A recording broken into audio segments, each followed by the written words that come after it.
দেখো কপাল খারাপ হলে কিরকম হয়। আমি একই দেরি করে বেরিয়েছি আর তারপরে এখানে এসেছি, আমার গাড়ি গেছে খারাপ হয়ে। দেখি আমার গাড়ি এখন সারাই পদ্ধতি চলছে আমার গাড়ি। গাড়ি কি হচ্ছে, গাড়ি আমি মানে ব্রেক চাপলে কি গাড়ি একা একা স্পিড বাড়িয়ে হুড় করে চলে যাচ্ছে, মানে আমাকে আর স্পিড বাড়াতে হচ্ছে না, গাড়ি নিজেই স্পিড বাড়িয়ে চলে যাচ্ছে। দিয়ে এখন 1 ঘন্টা লাগবে এখানে হচ্ছে তোমার কী বলে গাড়িটা সারাতে। এখন বাজে কটা বাজে এখন বাজে হচ্ছে 1টা। এখানে আমার 1টা বাজে, গাড়ি সারাতে বাজে 2টো।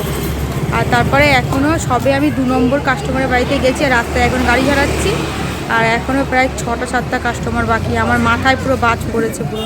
আমি এখন আছি কেষ্টপুরে, এখন যাবো উল্টোডাঙা, জগৎপুর, তারপর আসার সময় নিউ টাউন যাবো, সল্টলেক যাবো। আমি শুধু ভাবছি আমি কি হবে আমার আজকে। আমার ছেলেকে আজকে তাড়াতাড়ি মানে খাইয়েও দিয়েছে, 10টার সময় খাইয়ে দিয়ে বেশি খাবারও দিয়ে আসেনি, কী যে হবে আমার।